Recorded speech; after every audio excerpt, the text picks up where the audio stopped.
जोहार दोस्तों, मैं उरांव सर आप लोगों को स्वागत करता हूं आज के झारखंड जीके के क्लास में। आज का क्वेश्चन बहुत ही महत्वपूर्ण है जो आपके एग्जाम में 100% देखने को मिलेगा।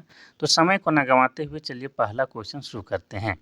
उससे पहले बता दें कि आज की जो क्लास है इसमें हम लोग झारखंड जीके के तहत झारखंड जीके का मिक्सअप क्वेश्चन देखने वाले हैं, अर्थात बहुत सारे चैप्टरों को मिलाकर एक ही साथ एक ही क्लास में करने वाले हैं। तो कुल मिलाकर आज का क्लास जो है आपके लिए बेहद खास है। तो डोंट वेस्ट टाइम, आप लोग क्या कीजिए कि अपना नोटबुक निकाल के बैठ जाइए। अब नोटबुक निकालना इसलिए आवश्यक हो जाता है क्योंकि जो सवाल है उसका उत्तर हम बताएंगे ही बताएंगे, लेकिन उसके साथ में जो एक्स्ट्रा फैक्ट जुड़ा होगा उसको भी डिटेल में बताएंगे। तो उसको आप लोग क्या कीजिएगा कि अपना नोटबुक में नोट करते हुए चलिएगा। और यकीन मानिए जो आप पढ़ते हैं याद रहता है, लेकिन जिसको आप लिख लिख के पढ़ते हैं आपके दिमाग में अधिक दिनों तक याद रहता है। तो चलिए शुरू करते हैं आज का शानदार क्लास शानदार क्वेश्चन के साथ। पहला क्वेश्चन ही बेहद शानदार है। क्या कह रहा है कि हो जनजाति के लोग अपनी भाषा को लिखने के लिए किस लिपि का प्रयोग करते हैं? पहला है ओल चिकी, दूसरा है तोलंग सिकी, तीसरा है वारंग चिती, चौथा है देवनागरी। तो इसका सही उत्तर ऑप्शन नंबर सी वारंग चिती हो जाएगा। हो भाषा को लिखने के लिए वारंग चिती लिपि का प्रयोग किया जाता है और वारंग चिती लिपि का आविष्कार लाखो बोदरा ने किया है। किसने? तो लाखो बोदरा ने इस लिपि का आविष्कार किया है।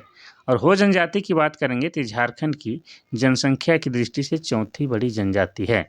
इतना याद रखना है। और इनकी अपनी भाषा हो है, इतना आपको याद रखना ही होगा। अब बाकी विकल्प का जो है थोड़ा थोड़ा चर्चा कर ही लेते हैं। तो ओल चिकी ये किस भाषा की लिपि है? तो ये जो है आपका संथाली भाषा की लिपि है। और संथाली भाषा की लिपि जो है ओल चिकी, इसका आविष्कार पंडित रघुनाथ मुर्मू ने किया है। कब किया है? तो जेएसएससी के अनुसार 1941 ईस्वी में किया है। इतना याद रखना है। अब तोलोंग सिकी की बात करेंगे तो ये किस भाषा की लिपि है? तो ये जो है कुड़ुक भाषा की लिपि है। किसकी?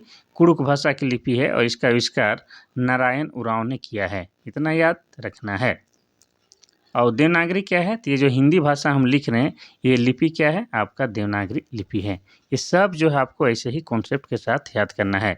तो पहला का उत्तर ऑप्शन नंबर सी वारंग चिती हो जाएगा। चलिए आगे बढ़ते हैं हम लोग क्वेश्चन नंबर 2 की ओर। क्वेश्चन नंबर 2 कहता है कि 1857 के विद्रोह के दौरान मुक्ति वाहिनी सेना का गठन किसने किया था? पहला है विश्वनाथ सहदेव, दूसरा है गणपत राय, तीसरा है भवानी राय, चौथा है अजयनाथ सहदेव। तो इसका सही उत्तर option number A Vishwanath Sahdev हो जाएगा। तो 1857 के समय मुक्ति वाहिनी सेना का गठन किया गया था और किसने किया था? विश्वनाथ सहदेव। और किसको सेनापति बनाया था? तो पांडे गणपत राय को जो है सेनापति बनाया गया था। क्या बनाया गया था? सेनापति। इतना क्लियर करते हुए चलना है। अब यहाँ पर 1857 की क्रांति की बात हो ही रहा है तो आपको बता दें कि झारखंड में सबसे पहले 1857 की क्रांति कब और कहाँ हुआ था? तो बता दें 12 जून को हुआ था। 12 जून 1857 को सबसे पहले झारखंड में 1857 की क्रांति हुआ था और रोहनी गांव में हुआ था। और ये रोहनी गांव कहाँ है ये भी आप लोग हमसे पूछिएगा तो बता दें कि रोहनी ग्राम जो है आपका देवघर जिला में है। और देवघर जिला कब बना है? तो देवघर जिला 1983 में बना है। आराम से पढ़ेंगे, अभी तुरंत में तो कोई एग्ज़ाम नहीं है, लेकिन पढ़ते रहना है क्योंकि एक दिन में कोई एग्ज़ाम का तैयारी नहीं होता है। जो बच्चा जो है सालों भर पढ़ते रहता है उसी का रिजल्ट होता है। अब उस बच्चा को चाहे जितनों टफ क्वेश्चन पूछ लीजिए कुछ ना कुछ बना ही लेता है। ठीक है, तो इसीलिए जो आप लोग पढ़ते रहिए क्योंकि कक्षपाल का जो है एग्ज़ाम डेट बहुत जल्द ही जारी किया जाएगा। तो 2 का सही उत्तर option number A Vishwanath Sahdev. Question number 3। Question number 3 कहता है कि झारखंड के रामगढ़ में कांग्रेस का अधिवेशन का आयोजन किया गया था। ये कौन सा अधिवेशन था? पहला है 50वां, दूसरा है 51वां, तीसरा है 52वां और चौथा है 53वां। तो आपको बता दें ये हो जाएगा ऑप्शन नंबर डी 53वां अधिवेशन था। रामगढ़ में बता दें 1940 में भारतीय राष्ट्रीय कांग्रेस का अधिवेशन आयोजित किया गया था और ये भारतीय राष्ट्रीय कांग्रेस का 53वां अधिवेशन था। ये आपको याद रखना है। अब इस अधिवेशन की अध्यक्षता किसने की थी बता दें? अबुल कलाम आज़ाद ने की थी। अबुल कलाम आज़ाद के द्वारा इस अधिवेशन की अध्यक्षता की गई थी। इतना याद रखना है। ठीक है, चलिए अब रामगढ़ का जिक्र हुआ है तो थोड़ा सा आपको बता दें कि ये जो रामगढ़ है आपका वर्तमान में क्या है? झारखंड का एक ज़िला है। और ज़िला कब बना है? तो 12 सितंबर 2007 ईस्वी को। इतना याद रखना है। और भारतीय राष्ट्रीय कांग्रेस पार्टी की बात किया जाए तो उसकी स्थापना कब हुई है? तो 18 1885 ईस्वी में हुई है।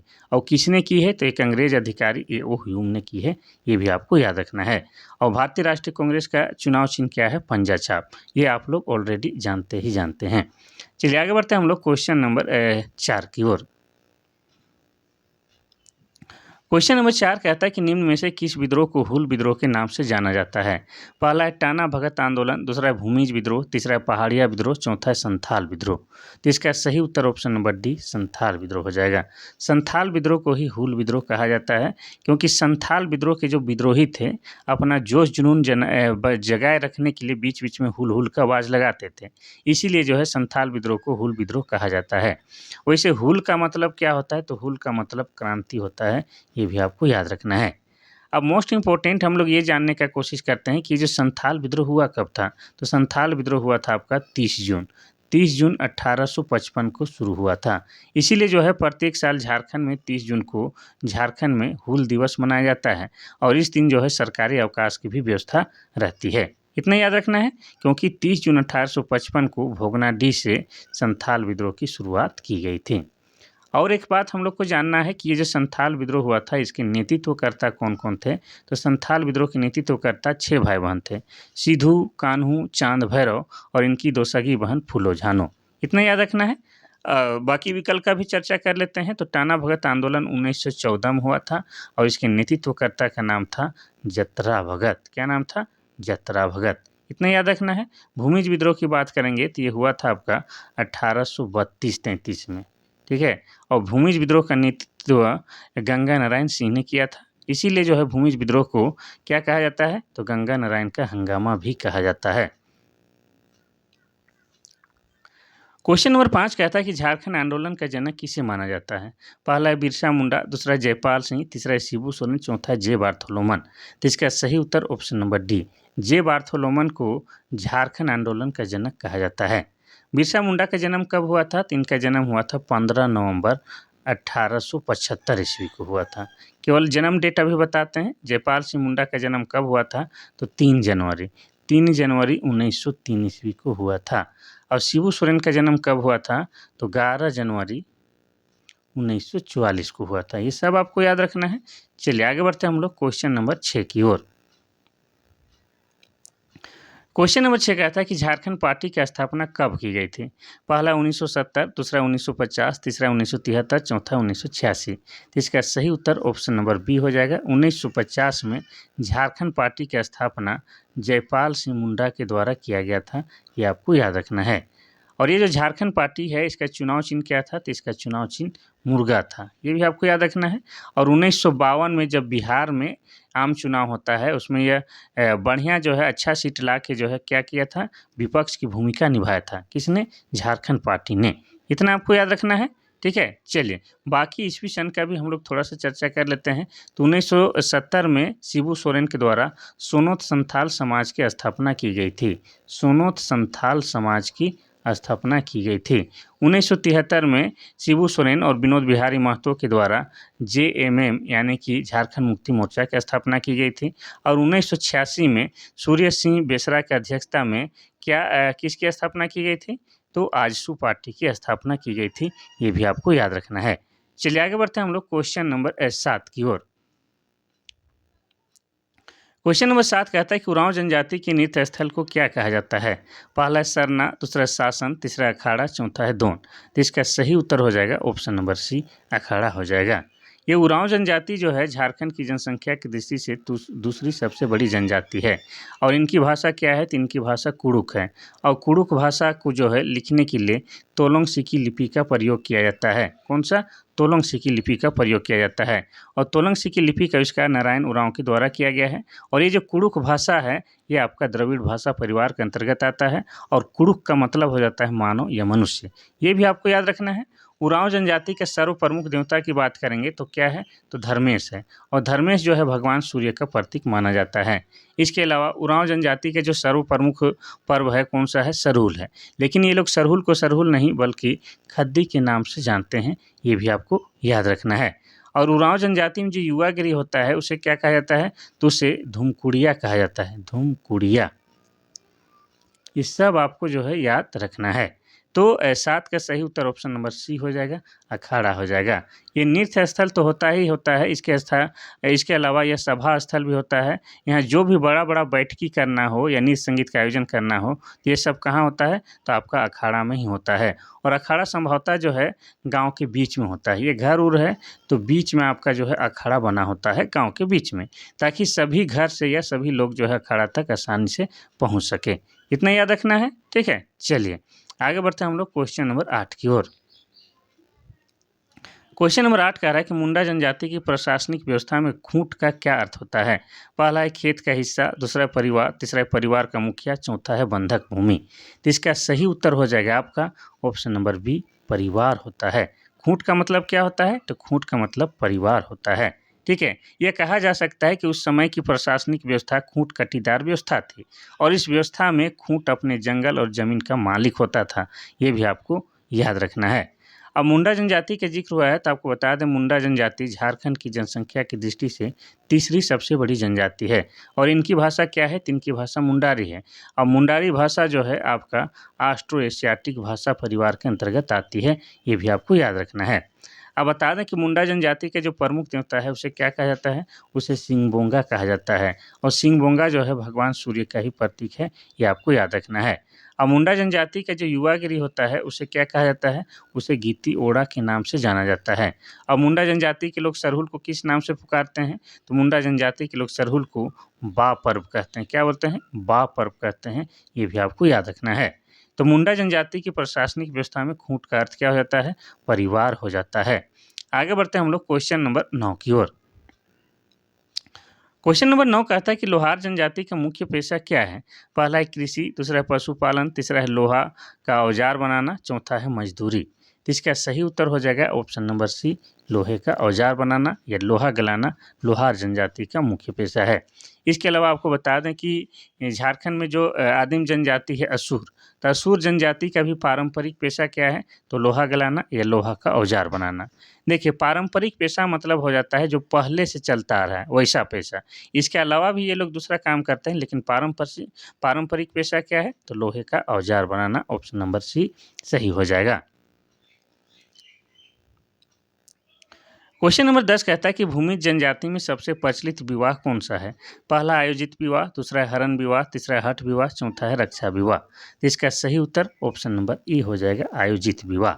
अब भूमि जनजाति की बात हो रही तो आपको बता दें कि भूमि जनजाति को धनबाद में क्या कहा जाता है? तो धनबाद में भूमि जनजाति को सरदार कह के पुकारा जाता है, ये भी आपको याद रखना है, ठीक है? चलिए आगे बढ़ते हैं हम लोग क्वेश्चन नंबर 11 की ओर। क्वेश्चन नंबर 11 कहता है कि हो भाषा की प्रथम पुस्तक कौन सी है? पहला है फोकलोर ऑफ द कोल्हान, दूसरा है होदुर, तीसरा है हो काजी, चौथा है the grammatical construction of the हो लैंग्वेज। तो इसका सही उत्तर क्या हो जाएगा? Option number D, the grammatical construction of the हो लैंग्वेज। ये क्या है? हो भाषा की पहली पुस्तक है, ये आपको याद रखना है, ठीक है? चलिए हो भाषा की ये पहली पुस्तक है।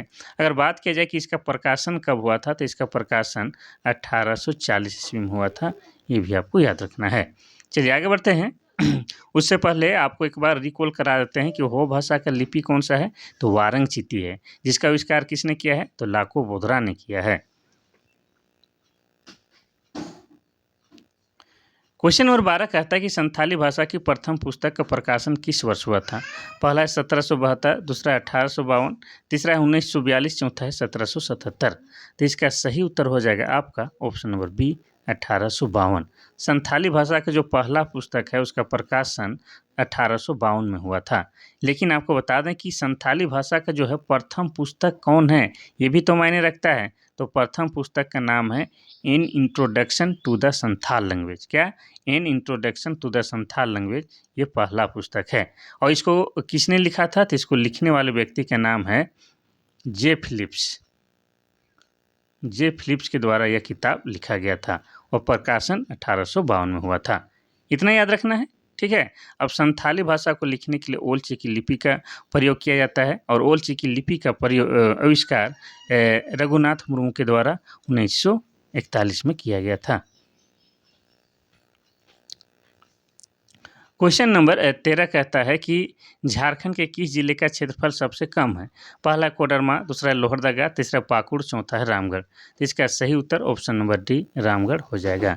सबसे पहले हम लोग जानेंगे कि झारखंड का जो है कुल क्षेत्रफल कितना है, तो 79,714 वर्ग किलोमीटर ये क्या है, झारखंड का जो है कुल क्षेत्रफल है। अब इसमें जो है हम लोग जानेंगे कि झारखंड का क्षेत्रफल की दृष्टि से सबसे बड़ा जिला कौन सा है, तो आपका हो जाएगा पश्चिमी सिंहभूम। कौन सा हो जाएगा? पश्चिमी सिंहभूम क्षेत्रफल की दृष्टि से सबसे बड़ा जिला है। लेकिन क्षेत्रफल की दृष्टि से सबसे छोटा जिला कौन सा है, तो आपका रामगढ़ हो जाएगा। और रामगढ़ की बात करेंगे तो रामगढ़ जिला बना है 12 सितंबर 2007 को, झारखंड का 24वां जिला के रूप में अस्तित्व में आता है। और रामगढ़ को हम लोग अगर झारखंड के इतिहास की नज़र से देखते हैं तो रामगढ़ राज्य की स्थापना किसने की थी, तो रामगढ़ राज्य की स्थापना राजा बागदेव सिंह ने की थी। और कब की थी ये भी बताएंगे, तो 1368 ईस्वी में की थी। इतना याद रखना है, ठीक है। चलिए, रामगढ़ में बहुत कुछ है, एक बार आपको याद दिला ही देते हैं। तो पतरातू घाटी कहाँ है, आपका रामगढ़ जिला में है। और रामगढ़ में क्या है, तो आपका रजरप्पा जलप्रपात है, जो कि दामोदर और भैरवी नदी के संगम में है। इसके अलावा रामगढ़ में आपका रजरप्पा मंदिर है, जिसे माँ छिन्नमस्तिका मंदिर भी कहा जाता है, और ये भी आपका दामोदर और भैरवी नदी के संगम में है, ठीक है। चलिए आगे बढ़ते हैं हम लोग क्वेश्चन नंबर 14 की ओर। क्वेश्चन नंबर 14 कहता है कि झारखंड के पाट क्षेत्र की समुद्र तल से औसत ऊंचाई कितनी है? पहला है 300 मीटर, दूसरा है 600 मीटर, तीसरा है 900 मीटर और चौथा है 1200 मीटर। तो इसका सही उत्तर ऑप्शन नंबर सी हो जाएगा, 900 मीटर। अब पाट क्षेत्र की बात हो रहा है तो बता दें कि झारखंड के जो 3 जिला है, आपका गुमला हो गया, इसके अलावा लोहरदगा हो गया, इसके अलावा आपका लातेहार हो गया। तो ये 3 जिला जो हैं आपके मुख्य रूप से क्या हैं, पाट क्षेत्र के अंतर्गत आते हैं। और आपको आकार अगर पूछेगा कि पाट क्षेत्र का आकार कैसा है, तो 3 जिला आता ही है, तो आप लोग याद रखिएगा कि तिकोना है, ठीक है। चलिए, तो इसका हो जाएगा आपका ऑप्शन नंबर सी, 900 मीटर।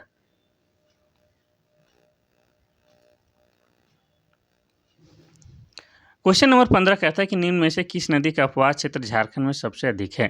पहला है सोन नदी, दूसरा है उत्तरी कोयल, तीसरा है दामोदर नदी, चौथा है स्वर्णरेखा नदी। तो इसका सही उत्तर हो जाएगा ऑप्शन नंबर सी, दामोदर नदी। अब दामोदर नदी का जिक्र हुआ है तो इसके बारे में थोड़ा सा डिटेल में बताते हैं। तो दामोदर नदी का उद्गम स्थल टोरी है। और टोरी कहाँ पर है, तो ये आपका लातेहार जिला में है, और लातेहार जिला 4 अप्रैल 2001 ईस्वी को बनता है। अब ये जो दामोदर नदी है, इसी को क्या कहा जाता है, इसी को देव नदी भी कहा जाता है, और इसे झारखंड का सबसे प्रदूषित नदी भी माना जाता है। साथ ही दामोदर नदी को जो है झारखंड का सबसे लंबी नदी माना जाता है। अब लंबी बोल रहे हैं तो इसका लंबाई भी आप लोग जानना चाहिएगा, तो इसका लंबाई है झारखंड में 290 किलोमीटर। इतना याद रखना है। अब इस दामोदर नदी को ही क्या कहा जाता है, तो बंगाल का शोक कहा जाता है। बंगाल का शोक इसलिए कहा जाता है कि इसमें जो है अत्यधिक बाढ़ आता है, जिससे काफ़ी जान माल की क्षति होती है, इसीलिए इसे बंगाल का शोक भी कहा जाता है। अब हम लोग जो है दामोदर नदी की कुल लंबाई भी जानेंगे, तो कुल लंबाई है 592 किलोमीटर। ये याद रखना है, ठीक है। चलिए, अब नदी जो है आपको जानना अति आवश्यक है, इसीलिए बाकी को भी बताते हैं।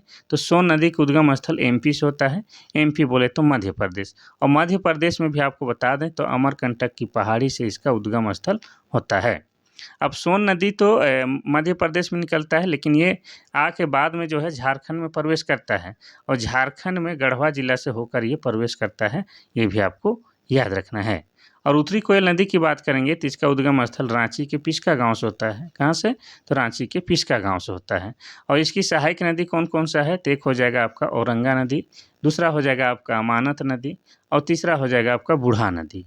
ये सब जो है आपका उत्तरी कोयल की सहायक नदी है।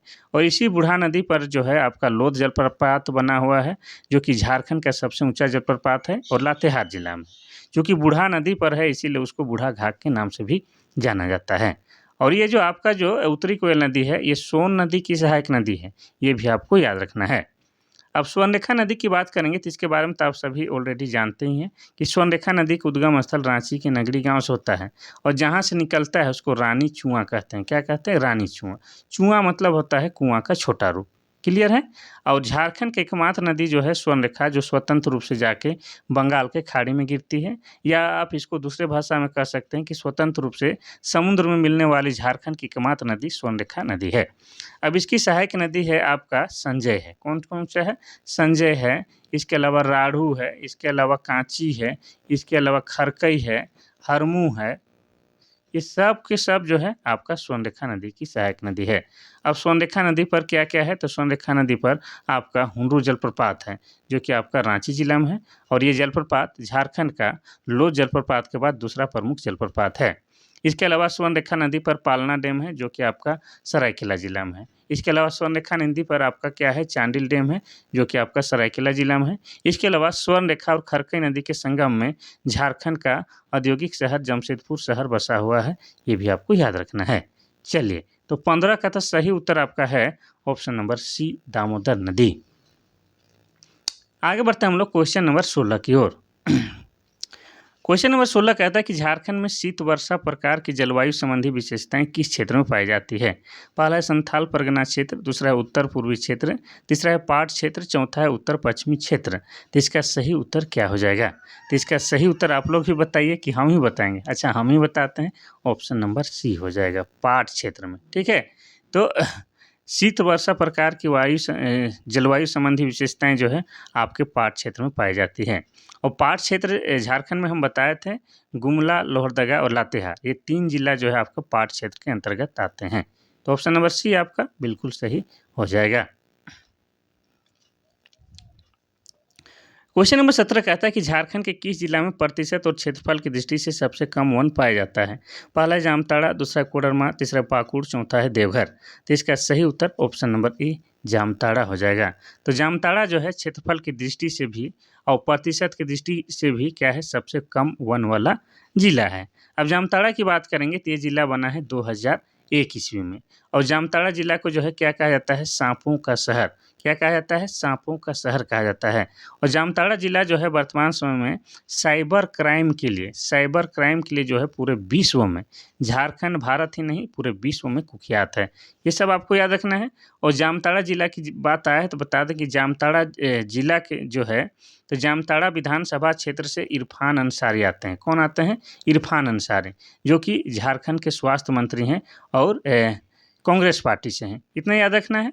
और जामताड़ा जिला के ही आपके बता दें कि नाला विधानसभा क्षेत्र से कौन आते हैं? तो आपके आते हैं रविंद्र कुमार महतो या रविंद्र नाथ महतो। और रविंद्रनाथ महतो जो हैं आपके क्या हैं? झारखंड विधानसभा के अध्यक्ष हैं और ये जेएमएम से विधायक हैं। इतना याद रखना है। तो ये हो गया आपका जामताड़ा जिला। अब बात करेंगे वन के बारे में। तो 2019 के हिसाब से जो है झारखंड में वनों का प्रतिशत कितना है? 29.61 है। वैसे आपको बता दें कि प्रत्येक 2 साल में जो है वन रिपोर्ट आता है। कहाँ से?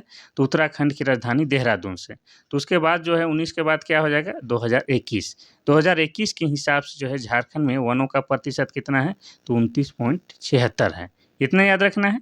उसके बाद जो है 2023 के अनुसार जो है झारखंड में वनों का प्रतिशत कितना है? तो आपको बता दें 29.81 है। और 23 से आगे का जो है आपको नहीं पूछेगा, यहीं तक पूछेगा। तो इतना कम से कम आपको याद रखना है। और सबसे अधिक वनाच्छादित वाला जिला कौन सा है? तो आपका लातेहार जिला है। कौन सा है? लातेहार। और सबसे कम वन वाला जिला आपका जामताड़ा हो जाएगा। क्वेश्चन नंबर 18 कहता है कि झारखंड में हाथी परियोजना की शुरुआत कब की गई थी? पहला 1937, दूसरा 1952, तीसरा 1972, चौथा 1992। तो इसका सही उत्तर क्या हो जाएगा आपका? ऑप्शन नंबर डी, 1952 हो जाएगा। आपको बता दें कि ये जो हाथी परियोजना जो है आपका दलमा अभयारण्य में चलाया जा रहा है। कहाँ? दलमा अभयारण्य में। और ये दलमा अभयारण्य की बात करेंगे तो इसका उद्घाटन या इसकी स्थापना 1976 ईस्वी में हुआ है। और यह जो है आपका पूर्वी सिंहभूम जिला के अंतर्गत आता है। इतना आपको याद रखना है। और इसी में दलमा अभयारण्य में ही हाथी परियोजना भारत सरकार द्वारा 1992 ईस्वी से चलाई जा रही है। क्लियर है? चलिए आगे बढ़ते हैं हम लोग क्वेश्चन नंबर 19 की ओर। क्वेश्चन नंबर 19 कहता है कि भदई खरीफ फसल को किस माह में बोया जाता है? पहला है भादो, दूसरा है बैसाख, तीसरा है चैत्र, चौथा है सावन। तो इसका सही उत्तर क्या हो जाएगा? तो ऑप्शन नंबर बी हो जाएगा, बैसाख महीने में बोया जाता है। ठीक है। खरीफ फसल मतलब आप सभी जानते होंगे कि वर्षा वाला, बरसात वाला समय में जो फसल होता है उसको खरीफ फसल कहते हैं। वैसे झारखंड में जो है 3 प्रकार की फसल होती है। एक होता है आपका खरीफ, दूसरा क्या हो जाता है, दूसरा होता है रबी, और तीसरा क्या होता है, तो तीसरा हो जाता है जायद। तो ये 3 प्रकार की फसल उगाई जाती है। और भदई खरीफ फसल की बात किया जाए तो ये बैसाख के महीने में बोया जाता है। क्वेश्चन नंबर 20 कहता है कि झारखंड के कुल सिंचित क्षेत्र में तालाब का योगदान लगभग कितना प्रतिशत है। पहला है 10%, दूसरा है 19%, तीसरा है 30%, चौथा है 40%। तो इसका सही उत्तर हो जाएगा ऑप्शन नंबर बी, यानी कि 19% इसका सही उत्तर हो जाएगा। अब बात करेंगे कि हमारा झारखंड जो है क्या है, हमारा झारखंड क्या है, कृषि प्रधान राज्य है। लेकिन यहाँ पर जो कृषि होता है वो क्या है, आपका जीवनदायिनी कृषि होता है, जीवनदायिनी कृषि होता है। जीवनदायिनी कृषि मतलब हो गया कि पेट पोषुआ कृषि। यहाँ पर जो है कृषि होता है सिर्फ पेट पोषने के लिए होता है, इतना ज़्यादा नहीं होता है कि उसको जो है बेच के पैसा कमाया जा सके, इतना याद रखना है। और झारखंड जो है क्या है, आदिवासी बहुल राज्य है, लेकिन यहाँ पर आदिवासी हो या सदान हो, सबका जो है मुख्य पेशा क्या है, कृषि है, यानी कि खेती बाड़ी ही है, इतना आपको याद रखना है। लेकिन यहाँ पर जो है जो कृषि है, आपको बता दें कि मानसून पर आधारित होता है।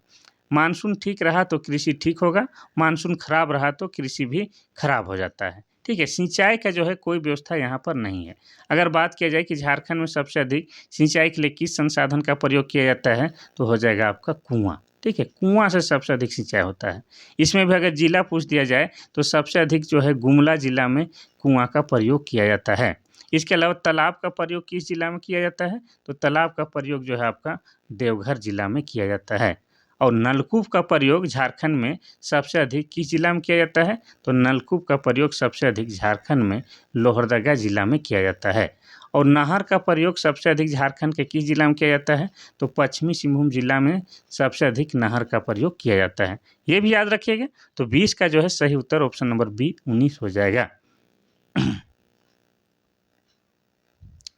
क्वेश्चन नंबर 21 कहता है कि झारखंड की अमानत बराज परियोजना के संबंध किस जिले से है।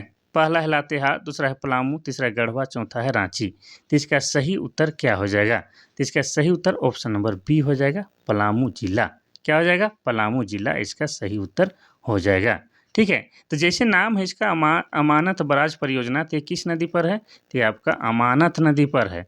और अमानत नदी के बारे में आपको बताए थे कि ये जो है उत्तरी कोयल की सहायक नदी है, इतना आपको याद रखना है। ठीक है, अब पलामू का जिक्र हुआ है तो पलामू के बारे में हम लोग थोड़ा सा चर्चा ना करें तो कैसे काम चलेगा। हमारा पलामू जिला बना है 1892 ईस्वी में। और पलामू में जो है मक्का का उत्पादन पूरे झारखंड में सबसे अधिक होता है। और मक्का क्या है, धान के बाद झारखंड का दूसरा प्रमुख फसल है। इसके अलावा जौ का भी उत्पादन पलामू जिला में सबसे अधिक होता है। इसके अलावा बता दें कि तिलहन का भी उत्पादन सबसे अधिक पलामू जिला में होता है। साथ ही दलहन का भी उत्पादन झारखंड में सबसे अधिक कहाँ होता है, पलामू जिला में होता है। मोस्ट इम्पोर्टेंट कि ग्रेफाइट के रिजर्व में भी जो है पलामू जिला सबसे अव्वल है पूरे झारखंड में। क्वेश्चन नंबर 22 कहता है कि झारखंड के किस स्थान पर सर्वाधिक मात्रा में डोलोमाइट पाया जाता है। पहला है मेदिनीनगर, दूसरा है लातेहार, तीसरा है गढ़वा, चौथा है लोहरदगा। तो इसका सही उत्तर हो जाएगा ऑप्शन नंबर ए, कहाँ, मेदिनीनगर में सबसे अधिक डोलोमाइट पाया जाता है। और झारखंड में इसका अनुमानित भंडार अगर बात किया जाए तो कितना है, तो इसका अनुमानित भंडार है आपका लगभग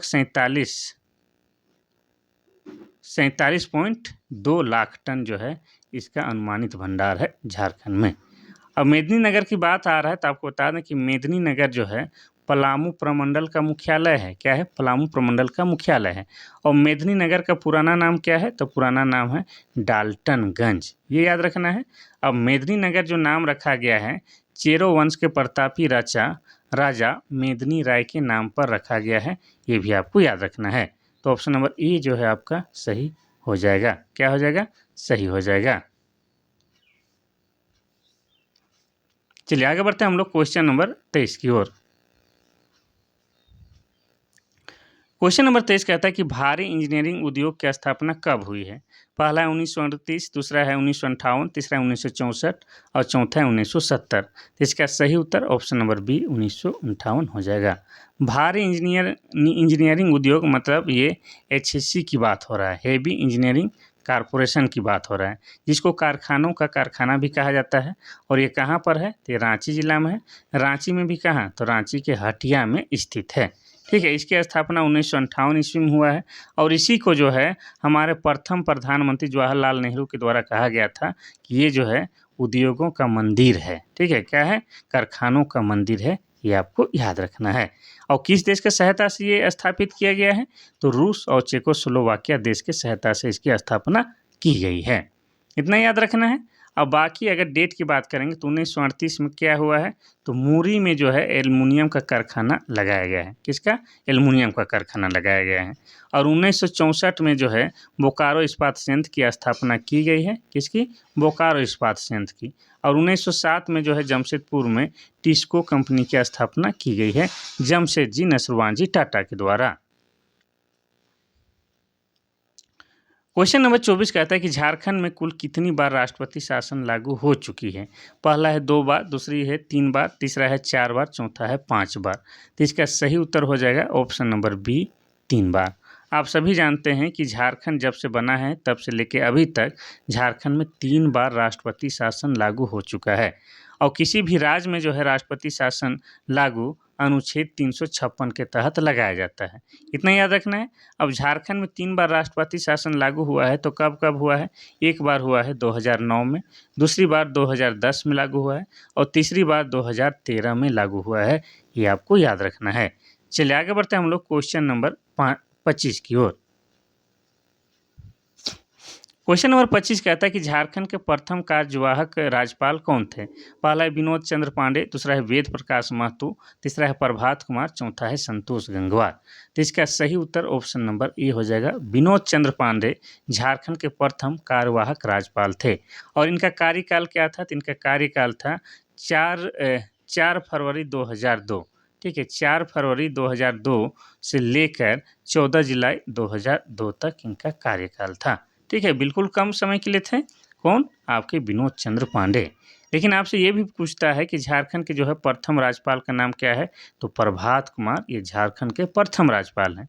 और झारखंड के जो है प्रथम महिला और आदिवासी राज्यपाल कौन है? तो हो जाएगा आपका द्रौपदी मुर्मू, जो कि वर्तमान में भारत की प्रेसिडेंट हैं। और उनके नाम और एक रिकॉर्ड है कि वो भारत के प्रथम महिला आदिवासी राष्ट्रपति हैं। आपसे ये भी पूछा जाता है कि झारखंड के जो है वर्तमान राज्यपाल कौन है? तो ये आपके संतोष कुमार गंगवार हो जाएगा। ठीक है, चलिए तो 25 का सही उत्तर ऑप्शन नंबर ए विनोद चंद्र पांडे हो जाएगा। क्वेश्चन नंबर 26 कहता है कि रांची विश्वविद्यालय की स्थापना किस विश्वविद्यालय से अलग करके हुई है? पहला है बिहार विश्वविद्यालय, दूसरा है पटना विश्वविद्यालय, तीसरा है भागलपुर विश्वविद्यालय, चौथा है मगध विश्वविद्यालय। इसका सही उत्तर हो जाएगा ऑप्शन नंबर ए बिहार विश्वविद्यालय। तो बिहार विश्वविद्यालय से अलग करके रांची विश्वविद्यालय की स्थापना कब होता है? तो 12 जुलाई 1960 ईस्वी को। इतना याद रखना है। और 1960 ईस्वी को ही किसकी स्थापना होती है?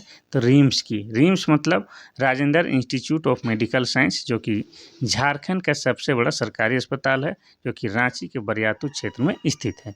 ये भी याद रखिएगा। चलिए आगे बढ़ते हैं हम लोग क्वेश्चन नंबर 27 की ओर। क्वेश्चन नंबर 27 कहता है कि निम्नलिखित में से पारंपरिक नृत्यों में से झारखंड का नृत्य कौन सा है? पहला सत्रिया, दूसरा है घूमर, तीसरा है पुलिकाली, चौथा है पाइका। तो इसका सही उत्तर क्या हो जाएगा? तो इसका सही उत्तर ऑप्शन नंबर डी पाइका हो जाएगा। ठीक है, और पाइका को क्या कहा जाता है? तो इसको जो है मार्शल नृत्य भी कहा जाता है। मार्शल नृत्य इसलिए कहा जाता है क्योंकि पाइका नृत्य के जो नर्तक होता है सैनिक वेश धारण करके नृत्य करता है। इतना याद रखना है। और ये जो पाइका नृत्य है आपको बता दें, यह एक पुरुष प्रधान नृत्य क्या है? पुरुष प्रधान नृत्य है। और यह एक ओजपूर्ण नृत्य है। क्या है? एक ओजपूर्ण नृत्य है। और इसके जो नर्तक होता है सैनिक वेश धारण करके नृत्य करता है, इसीलिए इसे मार्शल नृत्य भी कहा जाता है। ये सब आपको याद रखना है। और इस नृत्य में नर्तक बाएं हाथ में ढाल और दाहिने हाथ में 2 धारी तलवार पकड़े हुए होता है। इतना याद रखेंगे। सत्रिया जो है ये लोक नृत्य है कहाँ की? असम का है। कहाँ का? असम। घूमर कहाँ का है? घूमर आपका राजस्थान का है। और पुलिकाली शायद ये हमको लग रहा है ये केरल का होना चाहिए। बाय मिस्टेक होता है तो आप लोग इसको कमेंट करके बताइएगा। आगे बढ़ते हैं हम लोग क्वेश्चन नंबर 28 की ओर। क्वेश्चन नंबर 28 कहता है कि सतनाम सिंह किस खेल के प्रशिक्षक हैं? पहला है एथलेटिक्स, दूसरा है क्रिकेट, तीसरा है फुटबॉल, चौथा है हॉकी। तो इसका सही उत्तर क्या हो जाएगा? तो देखिए, पहली बात तो जो ये सतनाम सिंह हैं, इसे जो है जयपाल सिंह मुंडा, ठीक है, जयपाल सिंह मुंडा अवार्ड से सम्मानित किया जा चुका है। जयपाल सिंह मुंडा पुरस्कार से सम्मानित व्यक्ति हैं। और ये किसके प्रशिक्षक हैं? तो ऑप्शन नंबर ए एथलेटिक्स के प्रशिक्षक हैं। ठीक है, प्रशिक्षक मतलब ये सिखाते हैं, दौड़ना सिखाते हैं। कौन? आपके सतनाम सिंह। इतना आपको याद रखना है। चलिए आगे बढ़ते हैं हम लोग क्वेश्चन नंबर 29 की ओर। क्वेश्चन नंबर 29 कहता है कि कॉलेज ऑफ फॉरेस्ट्री कहाँ पर स्थित है? पहला है धनबाद, दूसरा है हजारीबाग, तीसरा है बोकारो, चौथा है रांची। तो इसका सही उत्तर ऑप्शन नंबर डी रांची हो जाएगा। देखिए, आपको बता दें कि रांची में जो है बिरसा कृषि विश्वविद्यालय है, उसी का एक हिस्सा है आपका कॉलेज ऑफ फॉरेस्ट्री। और बिरसा कृषि विश्वविद्यालय की बात करेंगे तो उसकी स्थापना 1981 में किया गया है। ठीक है, और ये कहाँ पर है? तो रांची, रांची के कांके में स्थित है। ये भी आपको याद रखना है। ठीक है, चलिए आगे बढ़ते हैं हम लोग क्वेश्चन नंबर 30 की ओर। क्वेश्चन नंबर 30 कहता है कि वासुकीनाथ धाम किस जिले में स्थित है? पहला है दुमका, दूसरा है देवघर, तीसरा है गुमला, चौथा है रामगढ़। तो इसका सही उत्तर ऑप्शन नंबर ए दुमका हो जाएगा। ठीक है, दुमका में वासुकीनाथ धाम मंदिर है और इस मंदिर का संबंध जो है समुद्र मंथन से जोड़ा जाता है। किससे? तो इस मंदिर का संबंध समुद्र मंथन से है। इतना आपको याद रखना है। अब दुमका की बात करेंगे तो यह जिला 1855 ईस्वी में बना है। और दुमका में ही आपका क्या है? मलुटी गांव है। और मलुटी गांव को ही क्या कहा जाता है? मंदिरों का गांव कहा जाता है। और दुमका में आपका क्या लगता है? दुमका में हिजला मेला लगता है। और हिजला मेला जो है मोर नदी के किनारे लगता है। और मोर नदी का ही दूसरा नाम क्या है? मयूराक्षी नदी। और मयूराक्षी नदी का उद्गम स्थल त्रिकुट की पहाड़ी से होता है। और त्रिकुट की पहाड़ी देवघर में है। और देवघर जिला 1983 में बना है। इसके अलावा आपको बता दें कि दुमका क्या है? तो दुमका जो है आपका झारखंड की उपराजधानी है। क्या है? झारखंड की उपराजधानी है। ये भी आपको याद रखना है। ठीक है, तो वासुकीनाथ धाम जो है आपका दुमका जिला में स्थित है। तो ये था आज का शानदार क्वेश्चन। अगर आपको अच्छा लगता है तो क्लास को ज़रूर से ज़रूर लाइक कीजिए, कमेंट कीजिए, अपने दोस्तों को, अपने छोटे भाई बहनों को, बड़े भाई बहनों को शेयर कीजिए। हालांकि कि आप लोग ये सब नहीं कीजिएगा, फिर भी जो है कल हम धमाकेदार क्लास के साथ हाजिर होंगे। आप लोग को जो है एकदम लगातार पढ़ते रहना है। एक एग्ज़ाम बीता तो पढ़ाई छोड़ दिए या थोड़ा दिन रिलैक्स कर लेंगे, ये सब चक्कर में मत रहिएगा। आप लोग को कौन सा भारी काम करना होता है कि रिलैक्स वाला सोच लेते हैं। आप लोग सालों भर पढ़िए, कंटिन्यू पढ़िए, आपका रिजल्ट एक दिन पक्का होगा। तो आज के लिए बस इतना सही। कल फिर मिलते हैं, तब तक के लिए थैंक यू, धन्यवाद।